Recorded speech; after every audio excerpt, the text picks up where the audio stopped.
And good morning, everybody. Welcome, Hot Takes Goodman and Haertl. Good morning, Bruce. How are you? Top of the morning, Eric. How are we doing this morning? Are we defending like the Nuggets?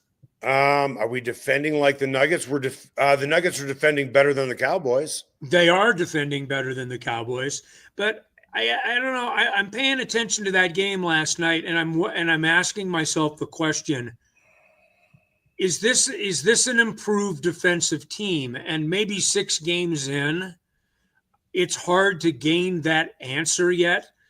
But I feel like I've seen this story before. I don't know. And they're already 2.5. Don't laugh.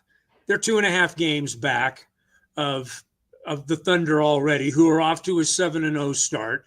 David Adelman talked a lot about the importance of getting off to a hot start. Is 4-2 a hot start? I mean, I don't know. Maybe for the Nuggets it's a good start, but they're already 2.5, 3 games back of the Thunder, and we've only played a week and a half in the season. So it kind of bothered me a little bit last night as I'm watching them play. I don't think a very good Sacramento team. Right? They're led by Russell Westbrook. Yes. Yeah. I was glad to see him on the floor in someone else's uniform. Yeah. By the way, I believe he is dealing with a shoulder injury. But to say that Cam Johnson has been a major disappointment is insulting all major disappointments. Yeah, he has been. Now, he has sucked it up and played. So you get a sense for his toughness and his willingness to want to be on the floor. And that is a good thing, no question about it. But from a standpoint of demonstrated ability, we haven't seen much yet.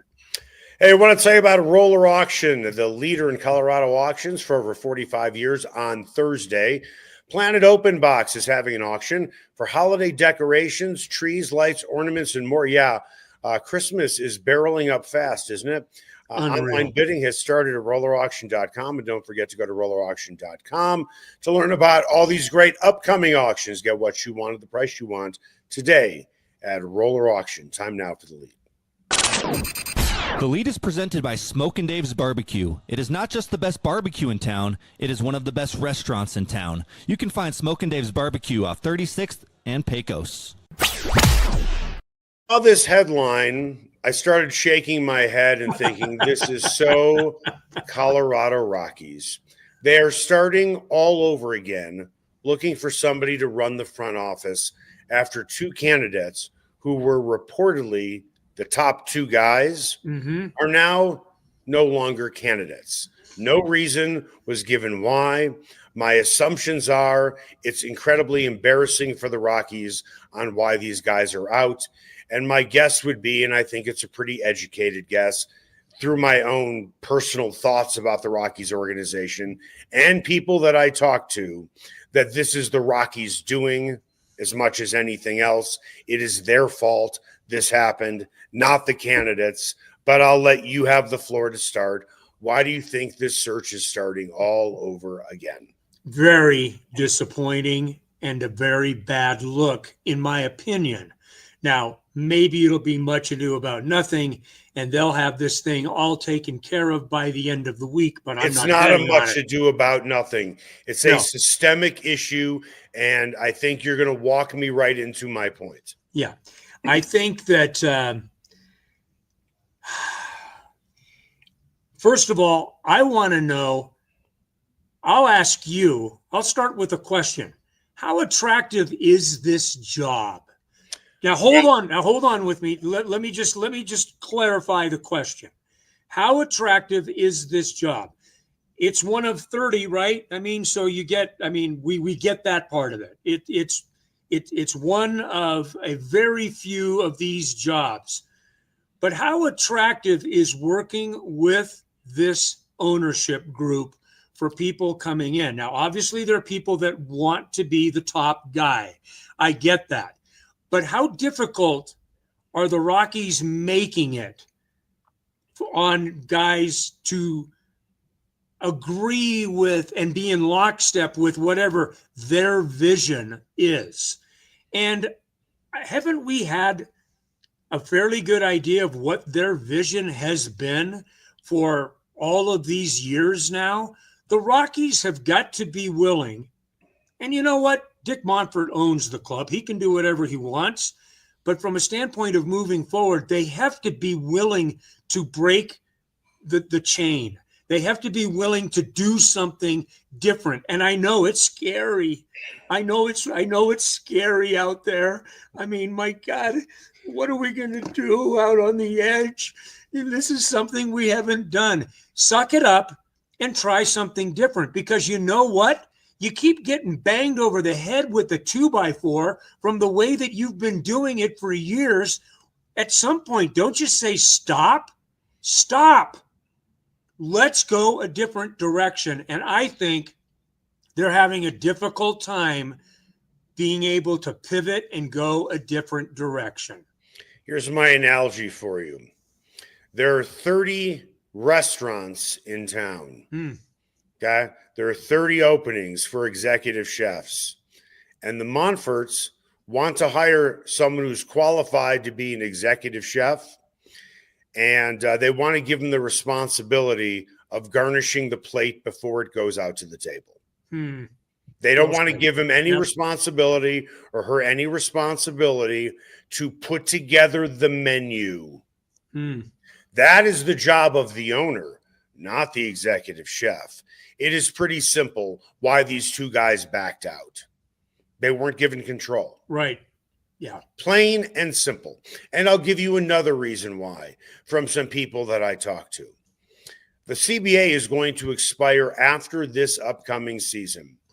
Dick Monfort is the guy leading the talks.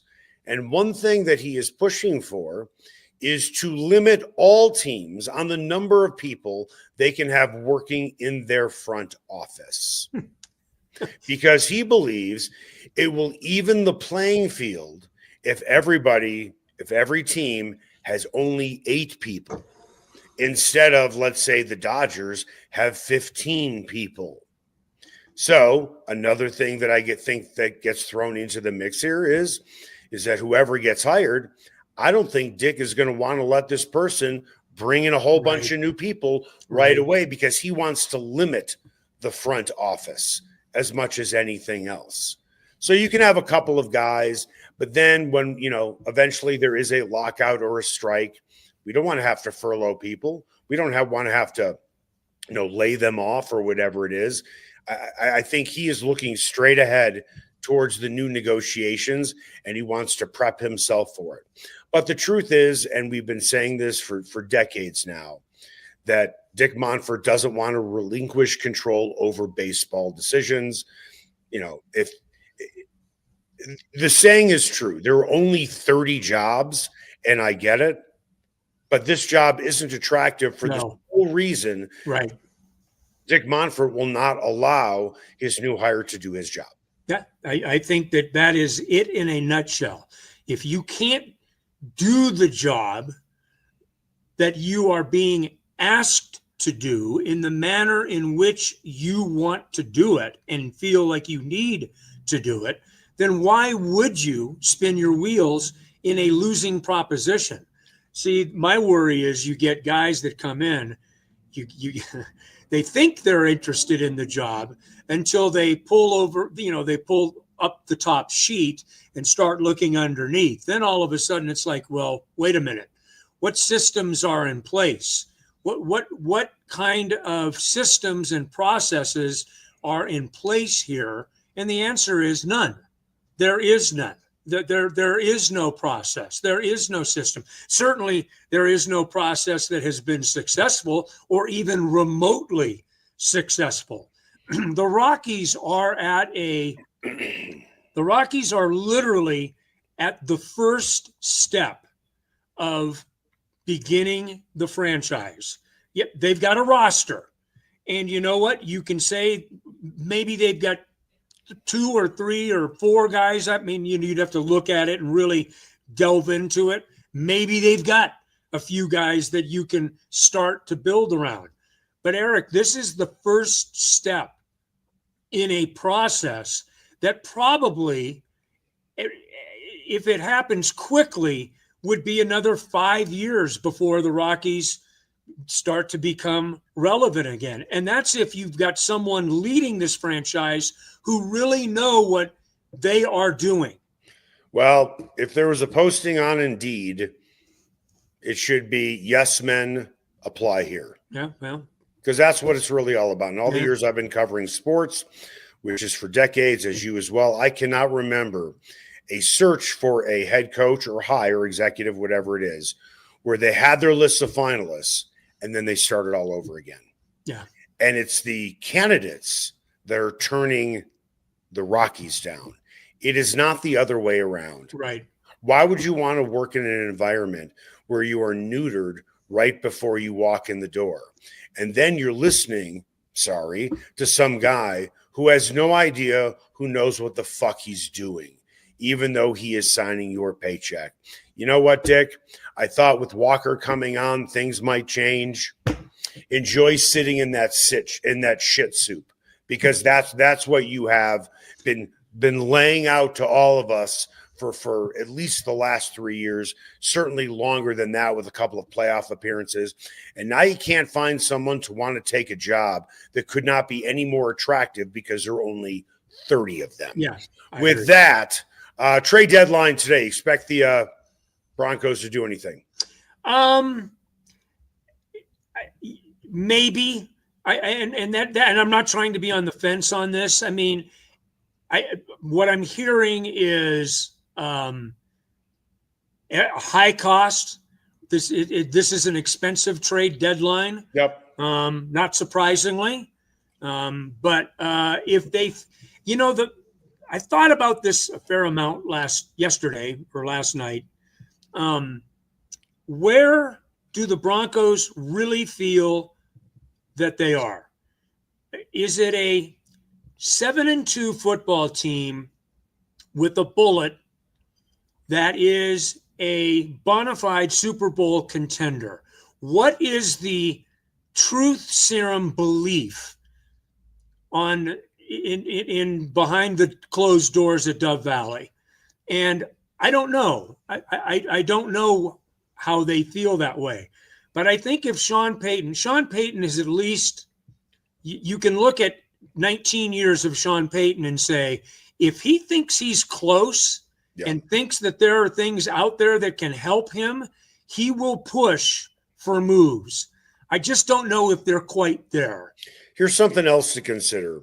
And I'm not saying this is 1, 2, 3, 4 in terms of importance, but I do think this plays a role. The Broncos, and some people will disagree with me, and that's fine. We can have this conversation. I think the Broncos at the trade deadline in some ways are a victim of their own success. What do I mean? They're more than pretty good in the draft. Yeah. But why are we giving up a 4th-round pick when we know we're going to get a pretty good player anyway? Because that's our history. For some teams, they're so bad at drafting, you might as well just give away the picks, right? Yeah. But for the Broncos, those picks are valuable. Yeah. The question is, what position makes the most sense to go after? Is it tight end? They just signed Mercedes Lewis as a blocking tight end. No reason to bring in a tight end unless the guy's going to catch the ball. Or in the case of Evan Ingram, you want to bring in a tight end who can catch the ball. Yeah. Did you get that joke? I got the joke. The ball's got to be near him for him to catch it. I will say that. The one that he had wide open wasn't his fault. Here's the thing I would say. If there's a guy with flatline speed and proven hands that can help you in the wide receiver room, I would at least have that conversation. I love the Peyton and Peyton dynamic. It works extremely well. And does it work well because you've got a yin and a yang and they kind of balance each other out? I mean, Sean can go with the immediacy argument, and then George can push back with, I loved my picks. This is what we've been built on. And where does the twain meet, right? Because, maybe Sean wants to make deals, but George is a little more hesitant because his demonstrated ability is, look what we do in the draft. I think the bottom line is this, Bruce. They don't have a position that they need to fill. You're but right. it doesn't mean they can't find a spot to upgrade. Yeah. And Yeah. if you're going to look, you start with the offense. Yes, I would think so. I mean, they seem to be fine at running back, seem to be fine on their offensive line. I mean, if you're going to make a trade, certainly you can make a trade for depth, but what are you trying to get that's a starter, that's a difference maker, that's worth giving up a pick? And to your point, you just said it. It's got to move the needle. It's got to make you a better football team. And Sean said as much as recently as yesterday or Sunday. Right. It's got to positively affect the football team in the here and the now. This is a now move, not a, does this make our football team better for, the rest of the year and into next year? It's a rental. Yeah. It's going to be a rental anyway. I mean, right. I mean, so that's the question. So there's a lot of, I think that if you were gonna bet on it, I would pay attention to what Sean's doing today. No question about it. What the deadline is at 2:00. We'll talk to him after the trade deadline. So anything that they could be doing, we will know about at that particular time. But it wouldn't surprise me if it went either way on this one. And that isn't meant to be a middle of the fence position. But I just think that, and I think that we're going to have will we have a pretty good sense for how they feel if they don't make a move? Do you think? I mean, I wouldn't read too much into it. I wouldn't either. Because they don't have a position of need. Right. And I think that they feel ultimately that they've got the Jimmies and Joes on the roster. They've just got to figure out ways to, especially on the offensive end, get them performing more consistently. That will be an ongoing challenge for them, I think, probably the rest of the season. I have an idea for Sean Payton if he's looking to make a trade. I think it would cost at most a 7th round pick and an 8th round pick if an 8th round pick was available. Sean should look for a guy who exclusively plays special teams, who understands his role, that when special teams is out there, he needs to be on the field as well. With that, Sean clarified his statement about special teams following the game, in which he said, quote, a little bit sloppy in the kicking game, got to get that cleaned up, or we will find someone else that can do it. I think that was kind of out in the ether on Sunday. Yesterday, he crystallized it. He said he was talking about when that field goal attempt got blocked, and there were only 10 players on the field instead of 11, and then added, I am referring to the players that aren't on the field that need to be. So when that happens, let's play the game. Who's at fault here? Is this more on the coach or more on the player? Well, because Darren Rizzi has come under fire, and rightfully so. And even though it's probably more on the player, it's still not a good look for Rizzi, considering all the problems that they've had in covering kicks, covering punts, yada, yada, yada. I mean, Eric, a special teams coach has got plenty of time to make sure he's going to have 11 guys on the field, right? You're not punting on every play.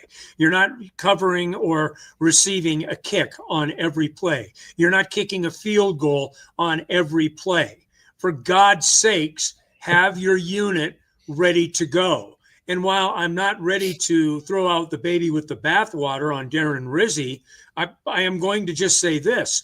While the player needs to know, his ass from his elbow and be on the field when he's supposed to be on the field, ultimately it's the coordinator's responsibility, or at least his staff's responsibility, to make sure that you've got your 11 guys ready to go. I mean, and maybe it's not high school stuff where, you get all 11 of them together. Hey, we're 2 plays away. You might be going in, and you make sure that you count the hats. I mean, I'm not saying that. This is professional football, but don't be on the field with just 10 guys on a special teams unit that has been at best suspect, very suspect all season long. I mean, what do you expect the pushback to be? I mean, people were asking questions about Darren Rizzi last week, and then Sean says something like he did on Sunday, and I thought it was an easily misinterpreted remark, and he clarified yesterday. Okay, no problem. But but to your point, there's still an issue. There's still an issue, and the buck stops with the coordinator. Right. Come on, do your job. Well, speaking of coaching, Deion Sanders, unless he has a plan in the moment, unless he had a plan on Saturday, if he knew exactly what he was doing, all is forgiven to me. Okay? Okay. But if he didn't realize what he was doing, then he has no idea what the fuck he's doing. That's next. Ferguson's Heating and Cooling is the best in Denver, and their customers agree. Ferguson's has 165 5-star Google reviews, and here's one from Betsy. Highly professional, prompt, and honest. I switched to Ferguson's when I became aware my former company was trying to sell me a whole new system I didn't need. Ferguson's is an honest, working, family-owned business that'll give you a fair price, the highest quality parts and equipment, and they always show up on time. You can trust the Ferguson family like you trust your own family. Go to fergusonsheatingandcooling.com. Everyone has their favorite sports bar. Mine, the Sportsbook Bar and Grill in Highlands Ranch, DTC, and now in Parker. All their locations are everything a sports bar should be. An upscale menu with 12 different burgers, outstanding wings, and my favorite, the Philly cheesesteak egg rolls. They've got every game on the NFL Sunday Ticket, MLB Extra Innings, NHL Center Ice, NBA League Pass, plus soccer, rugby, and UFC. Sportsbook, great hangout bar, great for private parties. The Sportsbook Bar and Grill in Highlands Ranch, DTC, and now in Parker. They are the sports bar. Ever wondered where city and county fleet vehicles go when they retire? Now's your chance to find out and score big. Imagine driving away with a great deal on a reliable vehicle. For over 45 years, Roller Auction has been the trusted source for government fleet vehicles and equipment. Trucks, SUVs, sedans, and more, all selling to the highest bidder. Don't miss out. Visit roller.bid/hot takes to get auction updates today. Your next vehicle could be just a click away. Everyone has their favorite barbecue spot. Mine, Smokin' Dave's Barbecue and Brew. My favorites, slowly smoked ribs, smoked corned beef Reuben, smoked meatloaf with a portobello balsamic cream sauce. Don't forget about Smokin' Dave's 16-hour smoked brisket and pork with one of their 4 homemade barbecue sauces. Great sides, you bet. Barbecue beans made with pork and brisket and their southern corn bake. Man, you gotta try it. Plus, they have amazing non-barbecue entrees on the menu. Go where I go, Smokin' Dave's Barbecue and Brew in North Denver. Here's another great promotion from Sasquatch and Wildcard Casinos in Blackhawk. On December 13th, it's their annual holiday auction for a pair of Super Bowl tickets, tools, jewelry, electronics, toys, and kitchen appliances. Earn auction currency with every locked-up jackpot, players' points, or a daily cash drawing. There's so many ways to earn currency, and the more you play, the more you'll be able to bid and win what you want at their auction. So get up to Sasquatch and Wildcard Casinos and start stacking your auction currency today. And welcome back. Hot Takes, Goodman and Haertl. Time now for What's Trending. What's Trending is presented by Ferguson's Heating and Cooling. Your family should trust the Ferguson family for all your heating and cooling needs, and you'll see why they have over 165 5-star Google reviews. Make an appointment today at fergusonsheatingandcooling.com. Try and give me a short answer on this first, then let's dig deeper. When Deion Sanders put in JuJu Lewis in the second half, as the Buffs were getting routed, do you believe his mindset was JuJu Lewis is now our quarterback for the rest of the season? No. Then he's a fucking idiot. Then he's not smart. He's brilliant in a lot of areas. If you're going to redshirt someone, you can't play.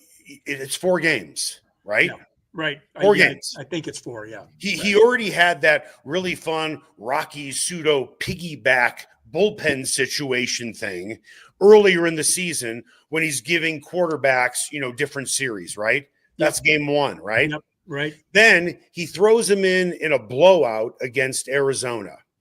That's number 2. There are 3 games left this season. And does he not understand how the red shirt works?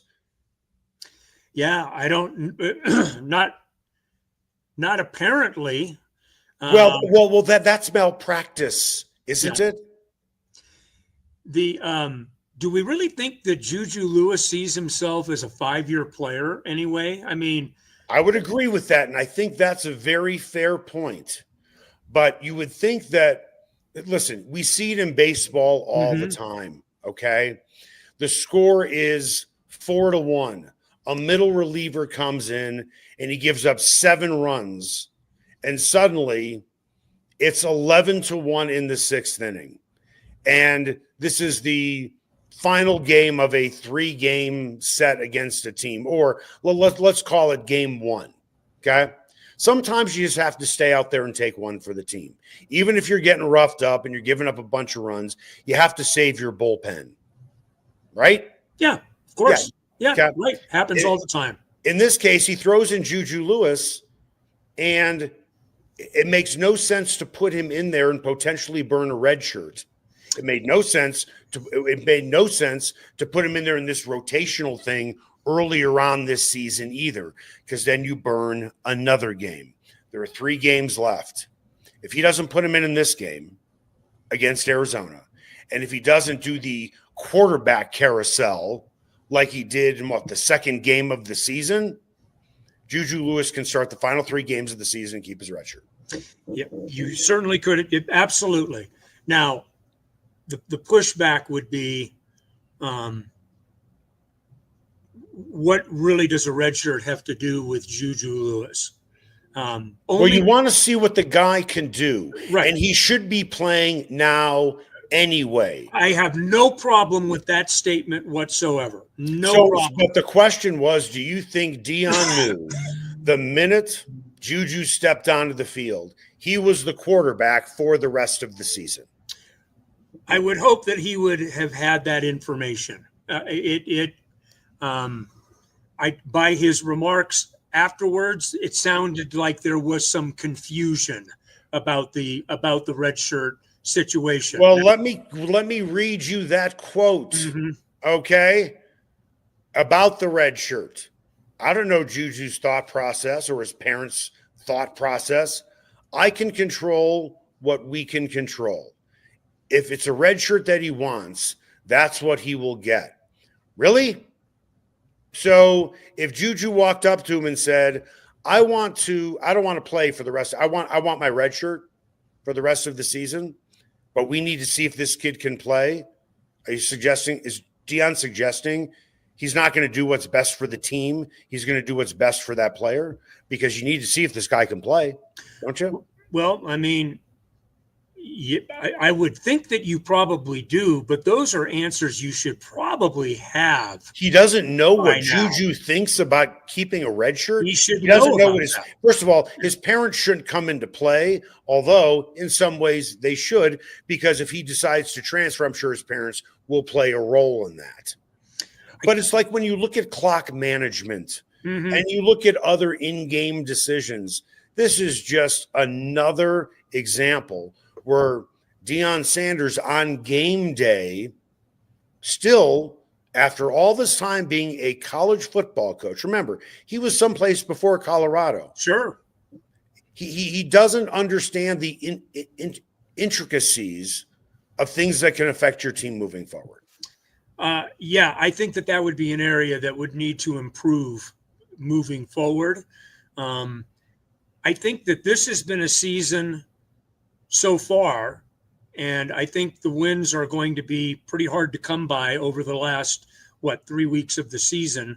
I think that this has been more a season of what we've learned not to do.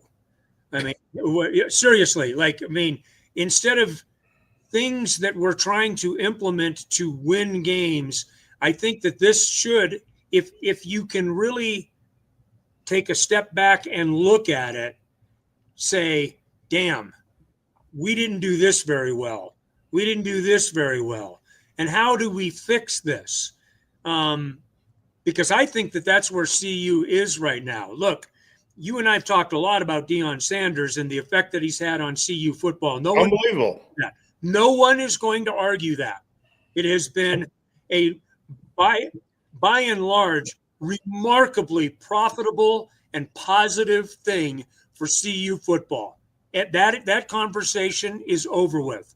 Now it's a question of the practical application and the day-to-day process of making this a competitive program. I think that you could argue right now, in this moment, that CU is not a competitive program. They've given up 105 points in their last 2 games. People are asking questions now in post-game press conferences, which, by the way, you can no longer talk to, at least last week, student athletes. Oh, yeah. Use that term, athletes. You can't talk to the players. Yeah.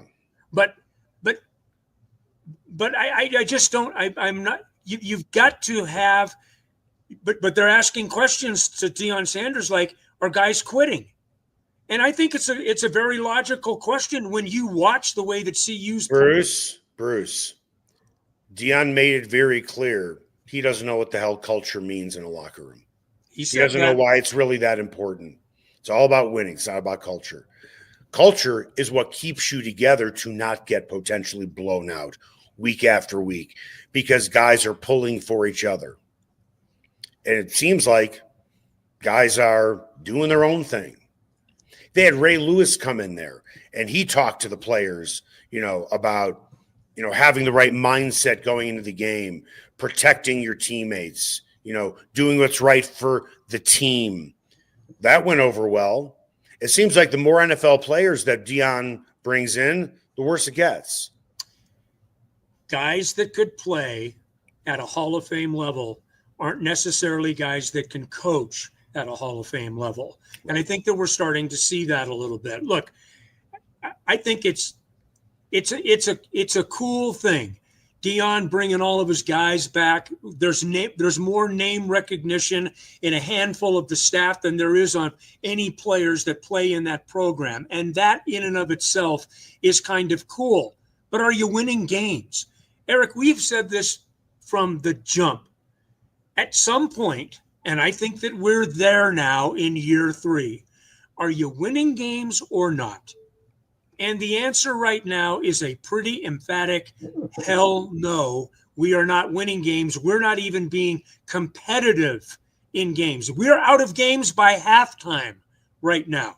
They are in over their heads. Okay, so with that, Bill Belichick is the poster child of the question, what's more important? Who wins games, the coach or the quarterback? We found out it was Tom Brady. Yep. Is the guy who won games. Not Bill Belichick, Tom Brady. That's the NFL version. The college version, who won the games? Was it Deion or was it Shedeur? We have found out it was Shedeur, although I think we knew that anyway. And a pretty good dose of Travis Hunter, right? Shedeur, ironically, and Travis covered up all of the warts on Dad as an in-game coach. So, between Belichick and Deion, who needs his quarterback more to be successful?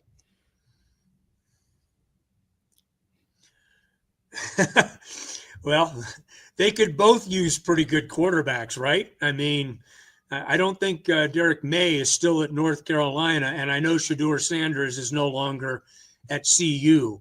And both of them have suffered greatly because of it. I mean, their quarterback play in both places has been really bad this year. So I think that you've got a pretty good answer. And I think it's even more important. I think it's even more important in the college game. I think a great quarterback like Shedeur Sanders at the college level is a difference maker. He can help a team that otherwise you probably would look at and say, 6-6, win 9 games, because he's just so talented.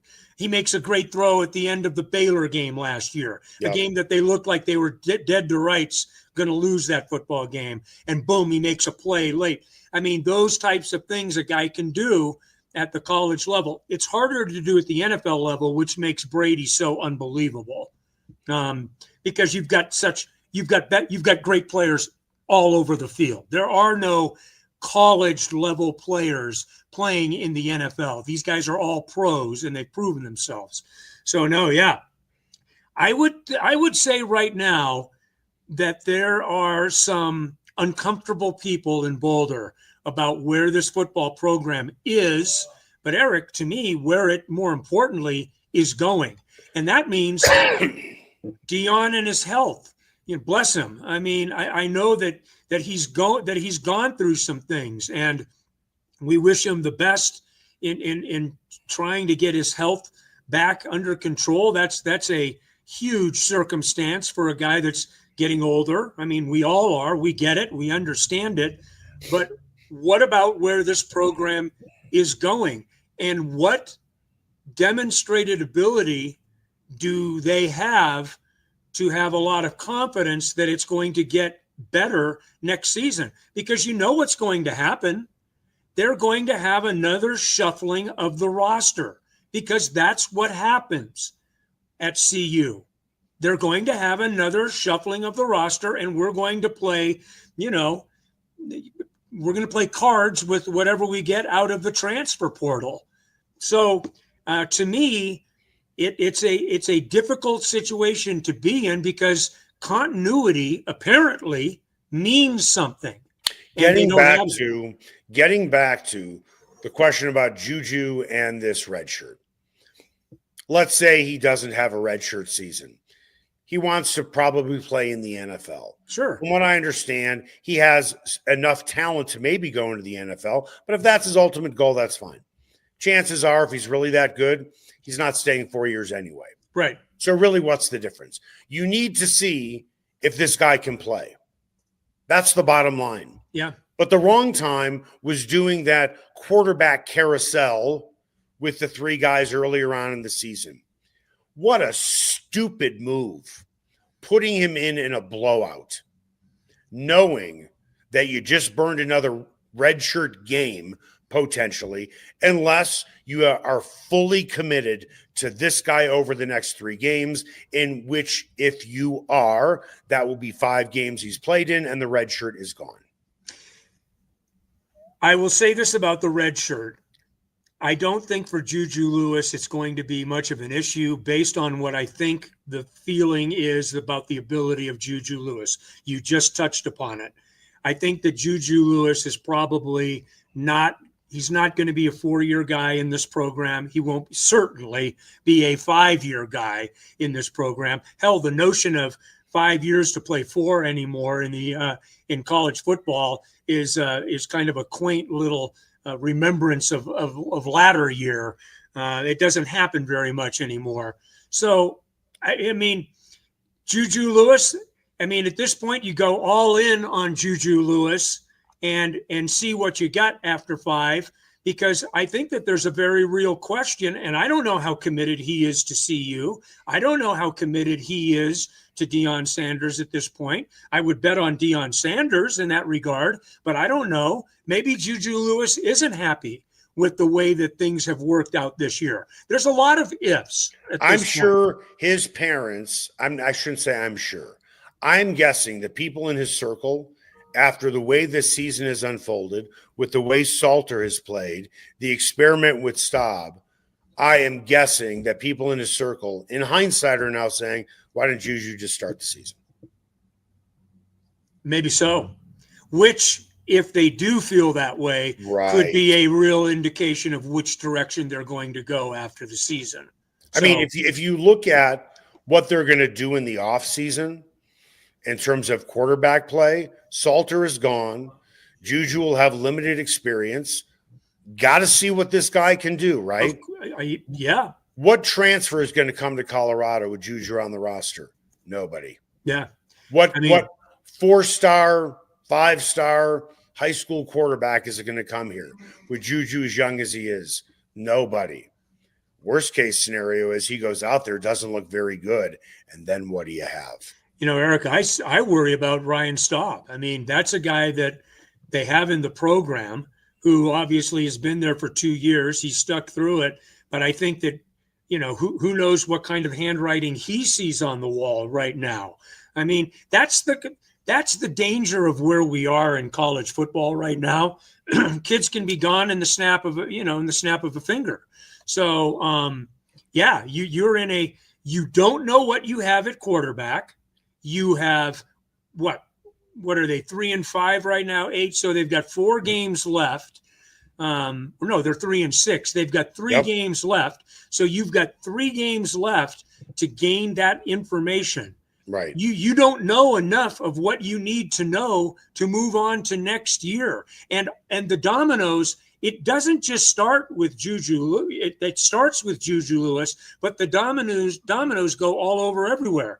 Trying to find a backup quarterback. Is Ryan Staub still going to be in the mix in this program? Or, I mean, there's a lot of questions. Let me throw something else at you, Bruce. Who on this coaching staff would you hire for your coaching staff? Livingston? Sorry. 4 games, his defense has given up 35 points or more, and in the last 2, it's been 50 plus. I don't think anyone's hiring Pat Shurmur. Okay. I don't know how far down the ranks it goes. Maybe they have an up-and-coming linebacker coach, for all I know.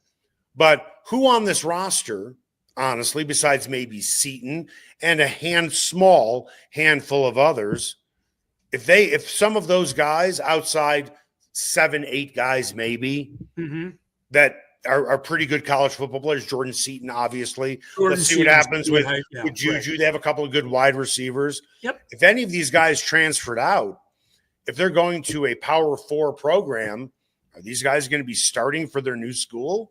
Yeah, probably not. Probably. Who are you hiring off the coaching roster? Yeah. I mean, that's where you are at this point. The funny thing is we kept talking about how Deion took over for Carl Durrell and they only had 1 win, and it's the worst it's ever been in CU Buffs football history. I got news for you. It's trending right back into that direction. Fast, like a bowling ball falling off a table. I mean, this program has been an arc. Carl Durrell, first season for Deion Sanders, 4 wins, hit 9. Now we're probably back down at 4. Yep. What's next year? Especially if JuJu is not the guy. Yeah. It's a legitimate question. I don't think they win a game the rest of the season. West Virginia is coming off a huge win last week where they scored 45 or 46 points, and they've got to go to West Virginia to play up there. Tough place to play even against a middle-of-the-road football team. Manhattan, Kansas State is down this year. Still very difficult place to play. And then they've got an Arizona State team that will still be playing for something when they come in next week. That it's a very they are looking at 3-9 this season. Think about this for a second. All the excitement when Deion took over, and he's done, again, a lot of great things for the program and for the school. I certainly understand that. But when people are booing at Folsom Field. Yeah. Okay. Which they were doing. And then, right? Listen, I used to have season tickets for the Buffs, and I had them for like 5 years. What I saw is what I did when I had season tickets, when this team was bad. We would tailgate before the game, and then at halftime, we'd walk out to the tailgate, grab a drink, grab a quick bite, and walk back in. That's usually what you do. Sure. When I had season tickets at halftime, we never walked back in. Right. Yeah. They're already down by 4 touchdowns. For all the coaches they had, I can't remember which coach I can pin that on, but there were plenty of them. The point is, people didn't come back into the stadium. Yeah. Well, what reason are they being given to do that other than blind loyalty to the program? Right? I mean, what have you seen, and I'm talking about people in general here, what have you seen from this program? Look, they had their shining moment against Iowa State, and they beat a ranked team at home, and good for them. Iowa State has continued. They have been in a fall. Iowa State is no longer a factor. The luster, even off of that win, has been diminished greatly based on what Iowa State has done in the last couple of weeks. Kind of like the Broncos went over the Cowboys, lost a little luster after last night's beatdown at the hands of the Cardinals. Yeah, I mean, I suppose, absolutely. But I mean, but what have you seen? But what has anyone seen that makes you say, God, I got to get in there on CU football when you're down 43-0 at halftime one week and you've given up 42 points at halftime the next week? Right. I mean, there's no reason to, I'm not buying into that. Right. I'm sorry. I'm just that's just not where we're at right now. So let's just look at the schedule. Get back. I'm going to circle back to this JuJu thing, and then we'll cut ourselves loose and everybody else. The reason why I think that Deion made a huge mistake was this: he never should have, against Delaware, started rotating quarterbacks because he burned one redshirt game. Then he throws JuJu in against Arizona. That's number 2. Do you really want to start JuJu at West Virginia? It's a tough. So no, well, hold on. Let me just finish my thought. It's Sure. more rhetorical. Do you want to start him at West Virginia, or would you rather, not put him in the Arizona game? Think about what you're doing before you do it. Play Salter if you have to, pull somebody out of the stands, and then give JuJu a bye week to play his first game as the starter against Arizona State. He's played 3 games then, and he keeps his red shirt. Duh. All you have to do is do what I just did. Look at the schedule. It's right there for you. My guess is he'll start the last 3 games. I mean, I think at this point, that's kind of where they're at, only because and they see him every day, so they probably have a better understanding of where he really is. He looked awfully good in that one pass to Amarian Miller. I mean, I'll give him credit for that, but I mean, it was an unimportant moment of the game. So do we need? But to your point, you talked about this. You got to know what you have next year. Yep. I mean, you're in a dangerous position of not having any quarterback in the chamber ready to go for next year. That's where you are right now. And by the way, I don't think that JuJu would transfer and go into the portal after this year, specifically if Deion sticks around. But if Deion walks away. Yeah. Goodbye, Jordan Seaton. Goodbye, JuJu. And now you can make the case you're in the same place, if not worse, than when Karl Dorrell was fired. That is correct. And that's going to do it for us. Hot Takes, Goodman and Haertl. Make it the best possible day you can.